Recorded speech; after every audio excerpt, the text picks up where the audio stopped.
جب انسان مر جاتا ہے، جب انسان کے جسم سے روح مکمل طور پر نکل جاتی ہے تو اس وقت آسمان سے یہ 4 آوازیں ضرور آتی ہیں۔ ان خوفناک آوازوں کو مرنے والا بھی سنتا ہے۔ یہ خوفناک آوازیں سن کر مومن خوش ہوتا ہے، منافق روتا ہے۔ یہ آوازیں مومن کو سکون دیتی ہیں، عبادت گزار کو سکون دیتی ہیں، مگر گنہگار کو تکلیف دیتی ہیں۔ آخر کون سی وہ 4 آوازیں ہوتی ہیں جو آسمان رو کر مرنے والے کو دیتا ہے اور مرنے والا اسے سن کر تکلیف میں مبتلا ہوتا ہے، ایک نئی پریشانی میں مبتلا ہوتا ہے؟ حضرت سیدنا امام جعفر صادق رضی اللہ تعالی عنہ فرماتے ہیں جب انسان مر جاتا ہے تو آسمان سے پہلی آواز آتی ہے۔ وہ کون سی آواز ہوتی ہے؟ آسمان کہتا ہے، اے آدم کے بیٹے، او مرنے والے، او دنیا سے جانے والے، او دنیا سے رخصت ہونے والے انسان، ایک بات تو بتا، تو نے دنیا کو چھوڑا یا دنیا نے تجھے چھوڑا؟ ایک بات تو بتا، تو نے دنیا سے بے وفائی کی یا دنیا نے تیرے ساتھ بے وفائی کی؟ تو نے دنیا کو دھوکہ دیا یا دنیا نے تجھے دھوکہ دیا؟ تو نے دنیا سے محبت کی یا دنیا نے تیرے ساتھ محبت کی؟ تو دنیا کے پیچھے بھاگا یا دنیا تیرے پیچھے بھاگی؟ دنیا کی بات آئی، حضرت مولانا روم ایک بہت ہی دلچسپ حکایت لکھتے ہیں، سبق آموز حکایت لکھتے ہیں۔ کہتے ہیں کہ ایک خوبصورت عورت حکیم صاحب کے پاس گئی، کہنے لگی، حکیم صاحب، میرا شوہر زندگی موت کی جنگ لڑ رہا ہے، میرے شوہر کے گردے فیل ہو گئے، آپ مہربانی فرمائیے میرے ساتھ چلیے، میرے شوہر کا علاج کیجیے۔ حکیم صاحب نے اپنی ضرورت کا سامان اپنے ہمراہ لیا، ادویات اپنے ہمراہ لی، عورت کے ساتھ چل پڑے۔ عورت نے اپنے گھر کی طرف رخ کیا، چلتے چلتے گھر تک پہنچ آئی۔ طبیب نے مریض کا چیک کیا، چیک اپ کر ہی رہا تھا، اس کی مرض پر غور و فکر کر ہی رہا تھا کہ ادھر سے مریض کی بیوی نے، خوبصورت بیوی نے، جو کہ حکیم صاحب کو اپنے گھر لے کر آئی تھی، اس عورت نے کیا کیا؟ اپنے چہرے سے نقاب اٹھایا، چہرے سے نقاب ہٹایا۔ جیسے ہی حکیم صاحب کی نظر خوبصورت عورت پر پڑی، مرنے والے کی بیوی پر پڑی، تو وہ فریفتہ ہو گیا، اس کا دل بے قابو ہو گیا۔ دیکھتے ہی دیکھتے اس کے ہوش اڑ گئے کہ اس سے پہلے اس نے اس طرح کی کوئی خوبصورت عورت نہیں دیکھی تھی۔ اس خوبصورت عورت کا نقشہ حکیم صاحب کی آنکھوں میں پیوست ہو گیا۔ اسے دیکھتے ہی حکیم صاحب کا دل بے قابو ہو گیا۔ حکیم کے دل میں اس عورت کو حاصل کرنے کا شوق پیدا ہوا، اس عورت کے ساتھ زندگی گزارنے کا شوق پیدا ہوا۔ حکیم صاحب نے اس عورت کو ایک سائیڈ پہ کیا، کہا کہ میں نے آپ سے کچھ کہنا ہے۔ عورت نے کہا، جلدی بتائیے، کیا مانگنا چاہتے ہیں، کیا کہنا چاہتے ہیں؟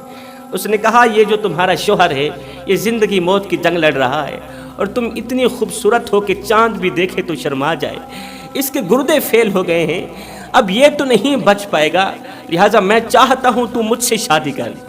عورت نے کہا، ٹھیک ہے، میں تجھ سے شادی کر لیتی ہوں، لیکن میری ایک شرط ہے، تجھ سے شادی کرنے کی میری ایک شرط ہے، اگر تم وہ شرط پوری کرتے ہو تو بس میں تمہاری ہو گئی۔ حکیم صاحب نے کہا، جلدی بتا کون سی تیری شرط ہے؟ تیری جیسی حسین و جمیل عورت کو پانے کے لیے اگر آسمان سے تارے بھی توڑ کے لانے پڑے تو میں لانے کے لیے تیار ہوں، جلدی بتا کون سی تیری شرط ہے؟ اس نے کہا، میری کوئی لمبی چوڑی شرط نہیں ہے، بس شرط یہ ہے کہ پہلے تو میرے شوہر کو زہر کا ٹیکہ لگا، اسے مار دے، جب یہ مر جائے گا اس کے بعد میں تجھ سے نکاح کر لوں گا، میں تجھ سے شادی کر لوں گا۔ حکیم نے کہا، یہ تو کام بھی آسان ہے۔ حکیم نے فوراً ہی زہر کا ٹیکہ اٹھایا، مریض کو گاڑ دیا، مریض کو زہر کا ٹیکہ لگا دیا۔ اس زہر کے ٹیکے نے مریض کی جان کو اور زیادہ خطرے میں ڈال دیا۔ تھوڑی دیر گزری ہی تھی کہ مریض تڑپتا تڑپتا مر گیا، موت کی دبوچ میں چلا گیا۔ جب مریض مر گیا، جب شوہر مر گیا، اس کے مر جانے کے بعد خوبصورت بیوی نے کیا کیا؟ حکیم صاحب سے نکاح کر لیا، حکیم صاحب سے شادی کر لی۔ اب خوبصورت عورت کے ساتھ خوبصورت لمحات گزرتے چلے جا رہے تھے۔ حکیم بیوی سے بے پناہ محبت کرتا تھا، کیونکہ حکیم کی بیوی دنیا جہان سے بڑھ کر حسین و جمیل تھی۔ اب یہ خوبصورت عورت تھی کون؟ یہ بھی میں تمہیں بتاتا ہوں کہ یہ عورت کون تھی۔ وقت گزرتا چلا جا رہا تھا، ایک دن حکیم کا جگری دوست تھا، وہ کہیں جا رہا تھا، رات گزارنے کے لیے حکیم صاحب کے گھر آیا۔ حکیم اپنے دوست کو ملا کہ میرا جگری دوست آیا ہے، بیوی کو کہا کہ میرے دوست کے لیے جلدی کرو، کھانا تیار کرو۔ بیوی نے کھانا تیار کیا۔ کھانا تیار کرنے کے بعد حکیم کسی مریض کو دیکھ رہے تھے کہ اس خوبصورت عورت نے کھانا اٹھایا، مہمان کے سامنے رکھا اور اپنے چہرے سے ایک بار پھر سے نقاب اٹھایا، پردہ ہٹایا۔ جیسے ہی اس مہمان نے خوبصورت عورت کا چہرہ دیکھا تو اس کا دل بھی بے قابو ہو گیا، اس کا دل بے چین ہو گیا، بے قرار ہو گیا۔ ایک دم دل میں اس عورت کو حاصل کرنے کا شوق پیدا ہوا، اس عورت کے ساتھ زندگی گزارنے کا شوق پیدا ہوا، ازدواجی زندگی گزارنے کا دل میں شوق پیدا ہوا۔ تو اس شخص نے اس عورت کو کہا کہ اگر تو مجھ سے شادی کر لے، یہ حکیم بڈھا ہے، یہ آج نہیں کل مر جائے گا، اور چند دنوں کے اندر اندر ہی یہ مر جائے گا، کیونکہ اتنا تو بوڑھا ہو چکا ہے، یہ کمزور ہو چکا ہے، اس کے ہاتھوں میں وہ دم نہیں جو میرے ہاتھوں میں دم ہے، حکیم کے بازوں میں وہ قوت نہیں ہے کیونکہ یہ بوڑھا ہو چکا ہے، اس کے بازوں میں وہ طاقت نہیں ہے جو میرے بازوں میں طاقت ہے، میں نوجوان ہوں، حسین و جمیل ہوں، خوبصورت ہوں، تیری میری جوڑی بہت ہی خوبصورت لگے گی، کیوں نہ تم مجھ سے شادی کر لے۔ تو اس عورت نے کہا میری ایک شرط ہے، اور شرط تو پوری کر بس میں تیری ہو گئی۔ اس نے کہا جلدی بتا کون سی تیری شرط ہے، تیرے جیسی حسین و جمیل عورت کو پانے کے لیے اگر خود کو بھی بیچنا پڑ گیا تو میں بیچنے کے لیے تیار ہوں۔ اس نے کہا میری کوئی لمبی چوڑی شرط نہیں ہے، بس شرط یہ ہے اگر تو اس حکیم کو مار دے، اگر یہ حکیم مر گیا تو بس میں تیری ہو گئی۔ اس نے کہا یہ تو کام ہی آسان ہے۔ اس نے حکیم کی دکان سے زہر کی گولی اٹھائی، زبردستی حکیم کو کھلا دی، حکیم صاحب تڑپتا تڑپتا مر گیا۔ خوبصورت عورت نے اس مہمان کو کہا کہ اب مجھے اپنے ساتھ لے جاؤ، مولوی کے پاس چلتے ہیں، نکاح کرواتے ہیں، پھر خوبصورت زندگی گزاریں گے، بڑے مزے کے ساتھ پیار اور محبت والی زندگی گزاریں گے۔ جوان و توجہ طلب بات ہے، آخر یہ عورت ہے کون، آخر یہ خوبصورت ہے کون؟ جہاں بھی جاتی ہے بندے مرواتی ہے، جہاں بھی جاتی ہے نفرتیں پیدا کرتی ہے، جہاں بھی جاتی ہے دشمنی بڑھاتی ہے، جہاں بھی جاتی ہے کدورتیں پیدا کرتی ہے، جدھر کو رخ کرتی ہے ادھر کے لوگ تلوار اٹھانے پر مجبور ہو جاتے ہیں، ادھر کے لوگ ایک دوسرے کا سر قلم کرنے پر مجبور ہو جاتے ہیں۔ آخر یہ عورت ہے کون؟ آگے چلی، حکیم کو زہر کی گولی کھلانے کے بعد، تڑپا تڑپا کر اسے مارنے کے بعد، یہ شخص اس کی خوبصورت بیوی کو لے کر اس خوبصورت بیوی کی مرضی کے مطابق مولوی صاحب کے پاس لے کر جا رہا تھا کہ مولوی صاحب سے نکاح کرواتا ہوں، پھر ہم دونوں مزے کی زندگی جئیں گے، خوبصورت عورت کے ساتھ، خوبصورت بیوی کے ساتھ خوبصورت لمحات گزریں گے بڑے مزے کے ساتھ۔ جیسے ہی یہ مولوی صاحب کے پاس پہنچا، مولوی صاحب نے نکاح پڑھایا۔ جب قبولیت کی باری آئی تو اس خوبصورت عورت نے اپنے چہرے سے نقاب اٹھایا، چہرے سے پردہ ہٹایا۔ جیسے ہی مولوی نے اس خوبصورت عورت کو دیکھا تو مولوی کے چھکے چھوٹ گئے، مولوی بھی بے ہوش ہو گیا۔ ایک دم مولوی کے دل میں شوق پیدا ہوا اس کے ساتھ زندگی گزارنے کا، خوبصورت لمحات گزارنے کا۔ دل ہی دل میں کہنے لگا کاش کہ یہ میری بیوی ہوتی، کاش کہ میں اس کا دلہا ہوتا، کاش کہ میں اس کے ساتھ زندگی گزارتا۔ مولوی صاحب کی نیت بدل گئی۔ مولوی صاحب نے کہا اے خوبصورت عورت، کیا تو مجھ سے شادی کرنا چاہتی ہے؟ میں تو تیرے اس دلہے سے کہیں زیادہ خوبصورت ہوں، میں پڑھا لکھا بھی ہوں، تعلیم یافتہ بھی ہوں، میرے پاس پیسہ بھی ہے، دولت بھی ہے، سب کچھ ہے۔ اگر تو مجھ سے شادی کر لے تو کائنات کی تمام خوشیاں مل خرید کر تیرے قدموں پر قربان کر دوں گا۔ اس عورت نے کہا میری ایک شرط ہے، شرط وہی ہے اگر تو میرے اس دلہے کو مار دے تو میں تجھ سے شادی کر دوں گا۔ مولوی نے کیا کیا، فوراً ہی تلوار اٹھائی، دلہے کا سر تن سے جدا کر دیا، عورت کے ساتھ نکاح کر لیا، شادی کر لی۔ شادی کرنے کے بعد خوبصورت بیوی کے ساتھ خوبصورت لمحات گزرتے چلے جا رہے تھے کہ ادھر سے بادشاہ کو ایک ایسی مہلک بیماری لگی، ایسی مہلک بیماری لگی کہ بادشاہ دن بدن بیمار ہی ہوتا چلا جا رہا تھا، دن بدن کمزور ہوتا چلا جا رہا تھا۔ بڑے بڑے حکیم طبیب لوگ آئے بادشاہ کا علاج معالجہ کروانے کے لیے، مگر سب بے سود رہا۔ تو ایک دن کسی وزیر نے کہا بادشاہ سلامت، دوائیوں کے ساتھ ساتھ دعا کا ہونا بھی ضروری ہے، دم پھونک کا ہونا بھی ضروری ہے۔ ہو سکتا ہے دوائیوں سے آپ کو شفا نہیں ملی، اللہ تعالیٰ دعا سے آپ کو شفا دے دے، کیوں نہ مولوی صاحب کو بلا کر ہم دعا کروا لیتے ہیں، دم پھونکا کروا لیتے ہیں۔ بادشاہ نے کہا جلدی جاؤ مولوی کو لے کر آؤ، ہو سکتا ہے وہ دم پھونکا جھاڑے، اللہ مجھے شفا دے دے۔ یہ وزیر صبح سویرے گھر سے باہر نکلا، مولوی صاحب کا دروازہ جا کھٹکھٹایا، دستک دی، اندر سے مولوی صاحب باہر نکلے۔ کہا مولوی صاحب جلدی جائیے بادشاہ کے دروازے پر، بادشاہ زندگی موت کی جنگ لڑ رہا ہے اور آپ کو بلا رہا ہے، آپ دعا کریں اللہ بادشاہ کو شفا دے۔ یہ سنتے ہی مولوی صاحب نے بادشاہ کی طرف دوڑ لگا دی۔ پیچھے جیسے ہی وزیر کی نظر مولوی کی خوبصورت بیوی کے چہرے پر پڑی تو اس کی بھی نیت بدل گئی، اس کا دل بھی بے قابو ہو گیا۔ خوبصورت عورت کا نقشہ ایک دم آنکھوں میں سما گیا، کہنے لگا اے خوبصورت پری، اے خوبصورت شہزادی، یہ 2 ٹکے کا مولوی ہے، اسے کیا کرو گی؟ یہی تمہارا شوہر ہے، رہنے کے لیے اچھا گھر نہیں ہے، پہننے کے لیے تیرے پاس اچھے کپڑے نہیں ہے، کھانے پینے کو کچھ نہیں ہے، کیوں نہ تو مجھ سے شادی کر لے، شاہی محل میں رکھوں گا، شہزادی بنا کر رکھوں گا۔ اس نے کہا میری ایک شرط ہے، اگر تو اس مولوی کو مار دے۔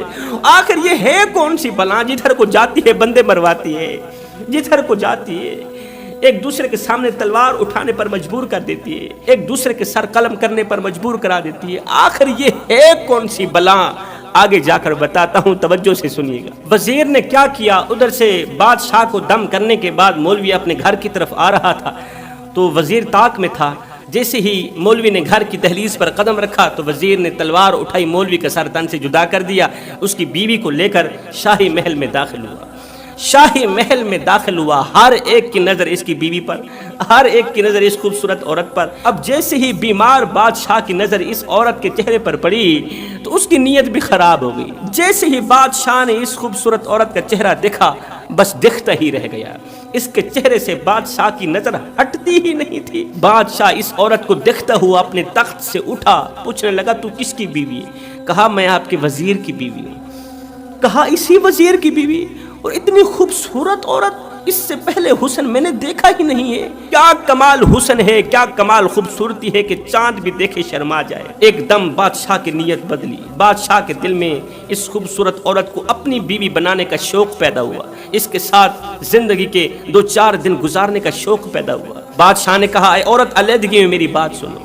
دونوں علیحدگی میں چلے گئے۔ بادشاہ نے کہا اس 2 ٹکے کے وزیر کو کیا کرو گی؟ تم مجھ سے شادی کرو نا۔ عورت نے کہا میری ایک شرط ہے، ابھی اور اسی وقت اگر اس وزیر کا سر تن سے جدا کر دو بس میں تمہاری ہو گئی۔ بادشاہ نے کہا یہ تو کام ہی آسان ہے۔ بادشاہ نے فوراً ہی تلوار اٹھائی، سب کے سامنے اس عورت کے سامنے وزیر کا سر تن سے جدا کر دیا اور اس عورت سے شادی کر لی۔ خوبصورت عورت سے شادی کرنے کے بعد آج رات ان دونوں کی سہاگ رات تھی۔ اسے بھول گئی اپنی مرض، بھول گئی اپنی بیماری، بھول گئی اپنی کمزوری۔ خوبصورت عورت کو دیکھتے ہی وہ جوان ہو گیا، اس کا خوبصورت چہرہ دیکھتے ہی ایک بار پھر سے اس کے اندر کی جوانی رقص کرنے لگی۔ اسے بھول گئی اپنی بیماری۔ کمرہ تیار کیا گیا سہاگ رات کے لیے۔ قصہ مختصر جوانوں، اب بتانے لگا ہوں کہ وہ خوبصورت عورت اصل میں کون تھی، جو بندے مرواتی ہے، جو نفرتیں پھیلاتی ہے، جو کدورتیں پھیلاتی ہے، جو جدھر کو جاتی ہے ایک دوسرے کو مروانے پر مجبور کر دیتی ہے، ایک دوسرے کے سر قلم کرنے پر مجبور کر دیتی ہے۔ اس کا چہرہ تو خوبصورت ہے لیکن اس کا دل خوبصورت نہیں ہے۔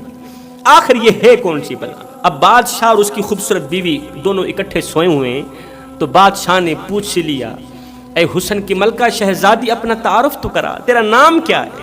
اس نے کہا میرا نام پوچھ کے کیا کرو گے؟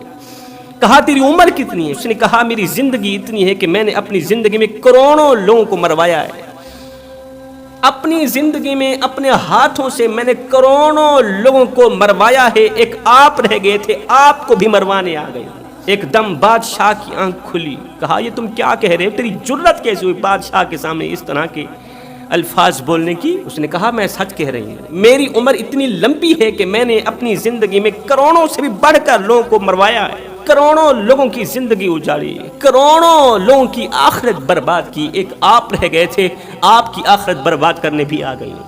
بادشاہ نے کہا او بلا بتا تو صحیح تیرا نام کیا ہے؟ اس نے کہا میرا نام دنیا ہے، میرا نام دنیا ہے، جو میرے پیچھے بھاگتا ہے، جو میرے پیچھے بھاگا وہی مارا گیا، جو میرے پیچھے بھاگا وہی مارا گیا، تباہ ہو گیا، برباد ہو گیا، اس کی دنیا تو اجڑی، اس کی آخرت بھی اجڑ گئی۔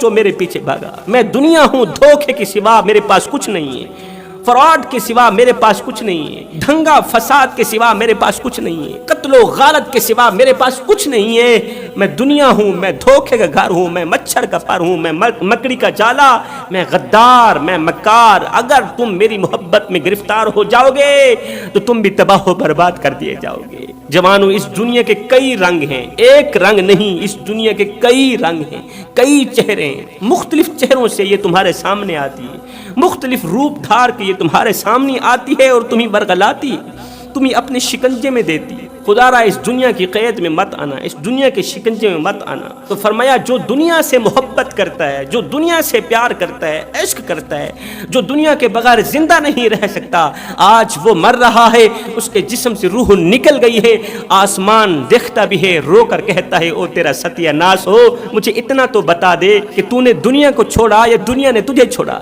تو نے دنیا سے دھوکہ کیا یا دنیا نے تیرے ساتھ دھوکہ کیا؟ نہیں، دنیا نے تیرے ساتھ دھوکہ کیا ہے۔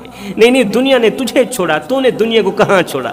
تو دنیا کے پیچھے پیچھے بھاگتا چلا جا رہا تھا، اپنی آخرت برباد کرتا چلا جا رہا تھا۔ فرمایا جب انسان کا جنازہ اٹھتا ہے، جب مرنے والے کا جنازہ لے کر لوگ جا رہے ہوتے ہیں نا، تو آسمان رو کر کہتا ہے اے ابن آدم، اے مرنے والے انسان، آج تو ایک ایسے سفر کو جا رہا ہے کہ کبھی واپس لوٹ کر نہیں آئے گا۔ آج تو ایک ایسے خوفناک گھر کے اندر جا رہا ہے جس کے اندر کیڑے ہی کیڑے ہیں، جس کے اندر بچھو ہی بچھو ہیں، جس کے اندر اندھیرا ہی اندھیرا ہے، اندھیرے کے سوا کچھ بھی نہیں ہے۔ وہ گھر جس نے بڑوں بڑوں کو خوف زدہ کر دیا، بڑوں بڑوں کو ڈرا کے رکھ دیا، بڑوں بڑوں کو چیخو پکار کرنے پر مجبور کر دیا۔ میرے رسول کریم صلی اللہ علیہ وسلم نے فرمایا جب انسان قبر میں جاتا ہے تو دو صورتوں میں پچھتاتا ہے۔ پہلی صورت، اگر وہ نیکوکار ہوتا ہے تو اس بات پر پچھتاتا ہے کہ وہ اور زیادہ نیکیاں کیوں نہ کر سکا، اور اگر وہ گنہگار ہوتا ہے تو اس بات پر پچھتاتا ہے کہ وہ توبہ کیوں نہ کر سکا۔ فرمایا جب انسان کو دفن کرتے ہیں، اللہ اکبر، اس وقت آسمان بھی کہتا ہے، زمین بھی کہتی ہے، زمین کہتی ہے کیا تو وہی نہیں ہے جو میرے اوپر اکڑ اکڑ کر چلا کرتا تھا؟ آسمان کہتا ہے کیا تو وہی نہیں ہے جو میرے نیچے فخر کرتا تھا، غرور کرتا تھا، میں کرتا رہتا تھا، دولت کی آڑ میں آ کر، دولت کے گھمنڈ میں آ کر تو کہتا تھا میں ہوں، مجھ سے بڑا کوئی اور نہیں ہے، مجھ سے بڑا کوئی طاقتور نہیں ہے۔ تو خود کو دوسروں سے افضل سمجھتا تھا اور دوسروں کو خود سے کم تر سمجھتا تھا۔ وہ مرنے والے، وہ قبر کے اندر جانے والے، بتا تو صحیح آج تیرے اندر کی وہ میں کہاں چلی گئی؟ آج تیرے اندر کا وہ تکبر کہاں چلا گیا؟ حضرت سیدنا علی المرتضی شیر خدا سے پوچھا گیا، حضرت ہر رکعت کے بعد ایک قیام ہے، ایک رکوع ہے، مگر سجدے دو کیوں ہیں؟ سجدے دو کیوں ہیں؟ رکوع ایک ہے، قیام ایک ہے، دو سجدے کیوں؟ تو حضرت علی نے فرمایا دو سجدے اس لیے ہیں کہ جب تم پہلا سجدہ کرتے ہو، پہلی مرتبہ سجدے میں جاتے ہو، جب تم اپنا قیمتی سر، قیمتی پیشانی خاک پر رکھتے ہو نا، تو قرآن پکار کر کہتا ہے منہا خلقناکم، تم اسی مٹی سے پیدا کیے گئے، منہا خلقناکم، تم اسی مٹی سے بنے ہو۔ اور جب تم دوسری مرتبہ سجدہ کرتے ہو، ایک مرتبہ سجدہ کرنے کے بعد جب تم دوسری بار سجدہ کرتے ہو، اپنا قیمتی سر، اپنی قیمتی پیشانی خاک پر رکھتے ہو نا، تو وہی آیت آگے کی طرف بڑھتی ہوئی کہتی ہے وَفِيهَا نُعِيدُكُمْ، اور اسی مٹی میں تم نے چلے جانا، اسی مٹی میں واپس چلے جاؤ گے۔ تو فرمایا پہلا سجدہ تمہاری ولادت کی یاد دلاتا ہے، دوسرا سجدہ تمہاری موت کی یاد دلاتا ہے، اور دونوں سجدوں کے درمیان جو مختصر سا قیام ہے اسے زندگی کہا جاتا ہے۔ آتے ہوئے اذاں ہوئی، جاتے ہوئے نماز، کتنے قلیل وقت میں آئے گزر گئے۔